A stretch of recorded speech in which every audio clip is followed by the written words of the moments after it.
बाबर आजम से कुछ सवाल किया गया अजहर अली के हवाले से, तो बाबर आजम ने बहुत ही कोई अजीब सा स्टेटमेंट दिया। मैं उसे अजीब सा स्टेटमेंट कहूंगा। बाबर आजम से पूछा गया कि अजहर अली के बारे में आपका क्या है फ्यूचर, तो उन्होंने मतलब एक, अगर आपको किसी प्लेयर पे कॉन्फिडेंस होता है तो आप आगे उसको ओपनली डिफेंड करते हो कि यार नहीं, अजहर अली तो हमारी टीम का इंटेग्रल पार्ट है, सीनियर है। तो बाबर ने इस जैसे तरह मुझे उनका याद जवाब है दिया। विराट कोहली से सवाल किया था एक पाकिस्तानी जर्नलिस्ट ने रोहित शर्मा के ऊपर रोहित शर्मा, 2021 के हाँ, आईपीएल में। उन्होंने तो सवाल उन्होंने किया क्या था कहा था बिल्कुल। कि हाँ will you drop Rohit Sharma for Ishan Kishan. तो हाँ। ऐसे तो मतलब जब आपको कॉन्फिडेंस उस होता है। तरह से डिपेंड नहीं करा। बाबर आजम ने बोला देखें अजहर अली, देखें वो टीम का हिस्सा है, अब उनको फ्यूचर का अपने खुद डिसाइड करना है, मैं उनके फ्यूचर का यहाँ बैठ के डिसाइड नहीं कर सकता।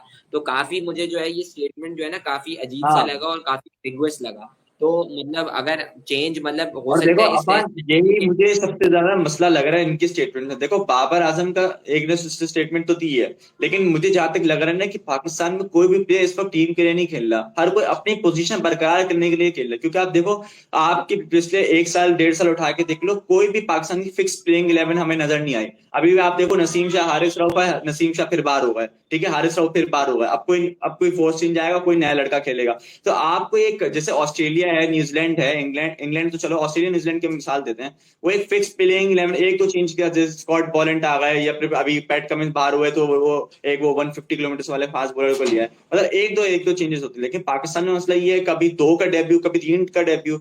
तो जब आप 3, और उसके बाद जो है इनके ऊपर एक तलवार मंडला रही होती है कि यार मैं अगर रन नहीं करूंगा तो मैं अगले मैच से बाहर हो जाऊंगा। तो कॉन्फिडेंस नहीं मिल रहा है कि यंगस्टर को, यार जब आप कॉन्फिडेंस नहीं दोगे ना कि यार आपके पास 2 सीरीज है, आप 2 सीरीज आराम से खेलो, कोई मसला नहीं है, कोई नहीं जज करने वाला, तो फिर वो हम्म, अपने लिए नहीं, फिर वो टीम के लिए खेलता है।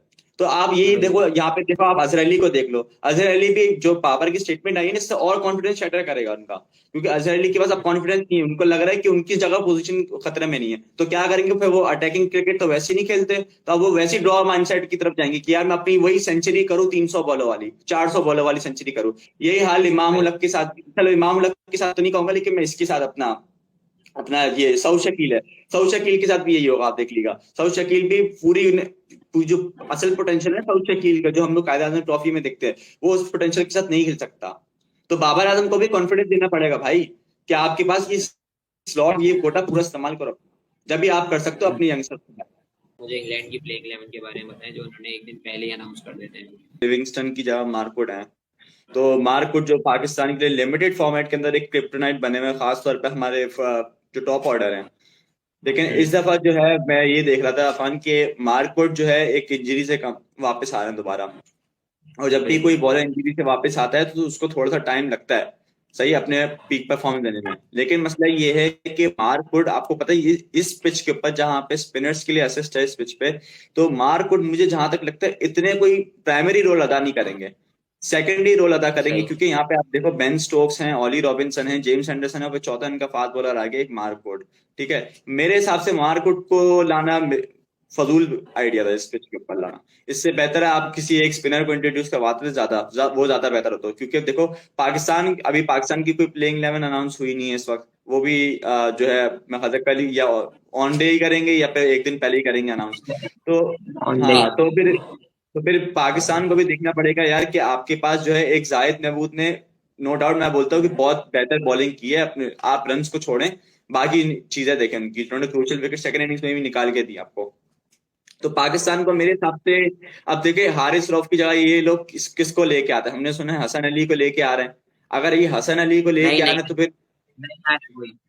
कोई आउट ऑफ द स्क्वाड नहीं आ रहा है। कोई आउट ऑफ द हाँ, स्क्वाड तो नहीं फिर आ रहा है। यही बात है। देखो, अगर वो जो रूमर्स आ रहे थे कि हसन अली आ रहे हैं या मोहम्मद अब्बास आ रहे हैं, तो फिर आपकी भी जो 18 आपने सेलेक्ट किए, तो फिर उसका फायदा क्या? तो वो फिर नहीं आ रहा। बाकी फिर आपको क्या फायदा होगा उनका? तो अभी आप बाकी स्क्वाड में आपके फहीम अशरफ हैं, मोहम्मद वसीम हैं, तो आप लोग इनको चांस दें। सही है, अबरार है, वैसे तो अच्छा, अबरार को देना चाहिए इस पिच के ऊपर, अबरार है, नुमान अली को। मैं मैं आपको एक तो खबर दे दूं कि अभी अभी अब पता नहीं है कि ये ट्रू कितना है, लेकिन एक सीनियर जर्नलिस्ट ने ट्वीट करा है कि नसीम शाह के कंधे में तकलीफ है और लाइकली है कि हो सकता है कि वो कल टेस्ट से बाहर हो जाए। तो हो सकता है आपको दो फास्ट बॉलर्स चेंज नजर आए, तो फिर दो में तो फिर आपको यही है कि वसीम और फहीम अशरफ आ सकते हैं टीम के अंदर। तो ये हम्म भी खबरें आ रही हैं। उसके अलावा देखें अबरार की जहां तक बात है, तो अबरार ने जिस तरह से विकेट्स ली हैं डोमेस्टिक में, तो उनका डेब्यू तो बनता है। क्योंकि जब एक बॉलर फॉर्म में होता है ना, वो कॉन्फिडेंस में भी हाई होता है, तो आपको उसकी फॉर्म की यूटिलाइजेशन करनी चाहिए। लेकिन वो किसकी जगह आएंगे, ये आपका बड़ा सवाल है। मैं आपकी बात से कुछ हद तक एग्री करता हूँ कि जाहिद महमूद को भी एक टेस्ट खिला के बिठाना उनके साथ ज्यादती होगी। क्या रोल बिल्कुल, इतना खास इंतजार तौर पे करेंगे, एक स्पिनर्स टेस्ट पिच जो इनकी ये लिए। और ऐसी पिच पे बिल्कुल जहाँ पे सभी पिट रहे हैं उस पे आप एक पे छुरी चला दें तो फिर तो मतलब वो गलत बात है। नसीम शाह भी पिटे हैं, हारिस रऊफ भी पिटे हैं, जितनी उन्होंने बॉलिंग की सभी पिटे हैं, तो उसमें आप सिर्फ जाहिद पे कंधे पे रख के गोली चलाना भी फजूल सी बात होगी। तो मैं आपकी इस बात से बिल्कुल ही अग्री करता हूँ। अच्छा, मुझे जो चेंज नजर आता है कि जहाँ पे हमारा एक स्पिनर ऐड हो सकते हैं, मुझे आगा सलमान की इस टीम में यूटिलिटी इतनी नजर आ नहीं रही है। क्योंकि आगा सलमान मुझे एज एन ऑलराउंडर तो मुझे वो बिल्कुल समझ नहीं आया। मतलब he is not a bowler, इनको ये बात मान लेनी चाहिए टीम मैनेजमेंट ने कि he is not an off spinner, international level के ऑफ स्पिनर वो नहीं है, एटलीस्ट रेड नहीं बॉल था, पे। अब आ जाते पार्ट हैं इनकी टाइम बैटिंग बॉलर। के ऊपर। पार्ट टाइम, बिल्कुल पार्ट जैसे टाइम बॉलर जैसे है, अजहर बिल्कुल। अली है ना इस टीम के अंदर, पार्ट टाइम लेग हाँ स्पिन कर लेते बिल्कुल हैं, वैसे ही बिल्कुल वैसे ही आगा बिल्कुल शर्मा। बिल्कुल वैसी है। मतलब इनके इनको आप ऑलराउंडर नहीं कह सकते, किसी भी लिहाज से ऑलराउंडर नहीं कह सकते, ना बॉलिंग ना बैटिंग। तो अब एक सवाल बनता है कि अगर आप फहीम अशरफ को ऐड कर देते हैं मिसाल के तौर पे टीम के अंदर दो फास्ट बॉलर में, तो आपके पास एक बैट्समैन आ गया, तो अब आपके पास लग्जरी है कि आप जो है एक स्पिनर प्रॉपर खिला सकते हैं, तो अबरार की जगह इस टीम में फहीम अशरफ के आने से बन सकती है। तो मुझे तो ऐसे ही लग रहा है कि पाकिस्तान अगर नसीम शाह नहीं खेलते तो ये चेंज होना चाहिए कि अगर दो फास्ट बॉलर पाकिस्तान लेकर आते हैं। और देखें, बेन स्टोक्स ने आज क्या है कि उन्हें जो पिच लग रही है वो रावलपिंडी से काफी अलग लग रही है। उन्हें काफी ज्यादा ड्राई है और रिवर्स स्विंग जो है वो बहुत बड़ा रोल उनके हिसाब से, उनके एनालिसिस के हिसाब से रिवर्स ऊपर स्विंग जैसे में जो काफी बड़ा। वेदर कंडीशन है उससे भी तो बहुत इफेक्ट पड़ रहा है। हाँ लेकिन वो उलट है, बिल्कुल ओस गिर रही है, फॉग है, तो उसमें अब बॉल गीला होगा बार बार ये भी एक बात है कि उसमें फिर रिवर्स स्विंग कैसे होगा। लेकिन मुल्तान हिस्टोरिकली जो है वो मुल्तान एक रिजल्ट ओरिएंटेड ग्राउंड रहा है। पाकिस्तान में 6 टेस्ट मैचेस हुए हम्म। हैं, 5 में रिजल्ट आया है, एक ही ड्रॉ हुआ है। तो मतलब मुल्तान का हिस्टोरिकल रिकॉर्ड बाकी ग्राउंड से जो है वो बेहतर है, तो हमें रिजल्ट देखने को हो सकता है मिल जाए, और जिस तरह से इंग्लैंड खेल रहा है देखो, वो तो जब वो मिलेगा। पहले टेस्ट मैच में भी ऐसे फ्लैट हाईवे के ऊपर रिजल्ट निकाल सकते हैं, तो फिर आपने प्रेस प्रेस कॉन्फ्रेंस सुनी होगी बेन स्टोक्स की।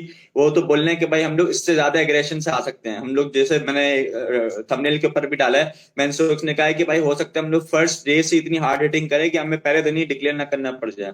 हम तो इतने हाँ रिजल्ट ओरिएंटेड की तरफ जा रहे हैं। तो वो तो हल्के आएंगे नहीं। मसला ये है कि बाबर की कैप्टनसी कैसी होती है, अब क्या वो उस चीज को कोप अप कर पाते हैं, या फिर वही डिफेंसिव माइंडसेट की तरफ, कि अगर इंग्लैंड ने 500 बोर्ड पे लगा दी, 600 लगा दिए, तो आप फिर वही ड्रॉ की तरफ चले जाओगे। ये सबसे बड़ा मसला है। देखिए, मुझे तो ये लगता है कि अभी इतनी जल्दी तो माइंडसेट चेंज करना तो इम्पॉसिबल है, ना आपके पास उस कैलिबर के प्लेयर्स हैं, ना आपके पास उस मतलब ओवरऑल आपके पास स्किल सेट ही नहीं है उनकी अटैकिंग क्रिकेट को मैच करने का। सिर्फ इस टीम में जो थोड़ा बहुत तेज रन करते हैं वो बाबर खुद ही कर लेते हैं, 80-85 के स्ट्राइक रेट से मेंटेन करके खेल लेते हैं वो। या रिजवान थोड़ा बहुत तेज खेल लेते हैं, लेकिन वो रिजवान का मसला है वो 30-40 से बाहर ही नहीं आते। उसके अलावा तो सब जो है वो टाइम लेके खेलने वाले टेस्ट प्लेयर्स हैं, तो adoption of modern day cricket तो बहुत ही मुश्किल नजर आ रही है। लेकिन एक चीज मैं एक चीज बोलता हूँ कि इंग्लैंड जिस हिसाब से अपनी प्लानिंग कर रहा है और जो बातें कर रहे हैं और जिस अप्रोच दिखा रहे हैं, ऐसा भी बहुत पॉसिबल है कि इंग्लैंड आपको अंडर 200 ऑल आउट भी नजर आ जाए अगर बिल्कुल, प्रॉपर देखो बॉलिंग। बात ये है अफान, बात ये है कि इंग्लैंड ने जो पिच पहले उस पे खेला है ना, वो थी एक हाईवे, सही है, वो तो बैटिंग पैराडाइज। लेकिन ये है स्पिनर्स पिच, और हमें पता है कि इंग्लैंड सब कॉन्टिनेंट में आके स्पिनर्स को कैसे टैकल कर दी, चाहे वो इंडिया के खिलाफ हो, चाहे वो बांग्लादेश के खिलाफ हो, चाहे यूएई हो। ठीक है, तो इतने हिस्टोरिकली इंग्लैंड के स्पिनर के खिलाफ ट्रैक रिकॉर्ड अच्छा नहीं है, तो ये ना हो कि आपके फिर गले गले पड़ जाए आपका यही अप्रोच। तो आपको सिचुएशन के हिसाब से भी देखना पड़ता है, बेसबॉल आपके हर तरफ नहीं अप्लाई करते। आपको देखना पड़ता है कि यार कि ये 200 वाली पिच तो नहीं है कि 300 पे ऑल आउट हो गए तो यही विनिंग स्कोर है इस पिच का। 600 तो हो, चलो बैटिंग पैटर्न जाहिर 600 तो लगाना, क्योंकि पाकिस्तान ने 550 कर दिए थे पहले इनिंग्स के अंदर। लेकिन इस इनिंग्स में आपको देखना पड़ेगा, और आपकी जो जैक क्रॉली हैं उनका तो बहुत ही खराब रिकॉर्ड है स्पिनिंग के अगेंस्ट। एक पेन डकेट है, वो रिवर्स स्वीप स्वीप ये तो लिमिटेड फॉर्मेट में चलता है आपका, लेकिन यहाँ पे आके आपको प्रॉपर इनिंग्स बिल्डअप करनी पड़ेगी। ये कोई वो नहीं है, हलवा वही नहीं है टेस्ट। असल में देखिए, मैं यही आपकी बिल्कुल बात सही है। अब मसला बस एक जो मुझे नजर आ रहा है पाकिस्तान का, वो पाकिस्तान का जो पेस बैटरी है ना, वो काफी काफी ज्यादा वीक नजर आ रही है। अगर नसीम हम्म। शाह नहीं खेलते तो बिल्कुल ही वीक हो जाएगी, तो वो मुझे एक बहुत बड़ा नजर आ रही है। और इंग्लैंड की वो उतनी स्ट्रांग नजर आ रही है जो आपके एंडरसन तो पता ही है सबको, ग्रेटेस्ट ऑफ ऑल टाइम उन्हें कह भी सकते हैं, और रॉबिन्सन के आ जाते हैं, और उसके अलावा जो है उनके पास बेन स्टोक्स और अब वुड भी है उनके पास एक एक्स्ट्रा पेस के, अगर रिवर्स हो रहा है बॉल तो वुड की जो है वो यूटिलिटी बढ़ जाएगी, वरना शायद वुड इतना ज्यादा इफेक्टिव नहीं हो। मैं आपकी बात से एग्री करता हूँ, बल्कि हो सकता है वुड जो है वो अमंग देखो द रन भी हो दूसरी जाए। बात ये है कि वुड ने मेरे ख्याल से इस साल कोई 3 से 4 ही टेस्ट मैच खेले हैं। एक मेरे ख्याल से 2 एशेस वाले खेले, सही, एक पे तो मेरे ख्याल से उन्होंने खेला भी नहीं था। और मेरे ख्याल से एक शायद वेस्ट इंडीज के खिलाफ उन्होंने टेस्ट मैच खेला था, जिसमें उन्होंने 17 ओवर किए, 23 ओवर किए, उसके बाद वो भी फारिग हो गए। तो वुड को भी आपने बेन स्टोक्स को देखने की वुड को इस्तेमाल कैसे करना है। आप ले तो आए हो, लेकिन वही ना एशेस में उन्होंने जब 13-14 ओवर का गए थे, फिर वो सेकंड इनिंग्स में बॉल नहीं कर पाए थे। तो आपने फिर ये देखना है कि लंबे लंबे स्पेल्स नहीं करने इनसे, क्योंकि फिर वही इंजरी होगी। अब और वुड को भी देखना है कि भाई मैं आती साथी 150 ना मारूं इस पिच के ऊपर, अब मैं वही 135 140 लेकिन लाइन लेंथ करूं। मुझे यहाँ पे प्राइमरी रूल नहीं असाइन किया गया। नहीं, एंड करते हैं और नेक्स्ट एपिसोड में भी मिलते हैं, देखते हैं कल क्या होता है और बाबर आजम किस अप्रोच के साथ उतरते हैं।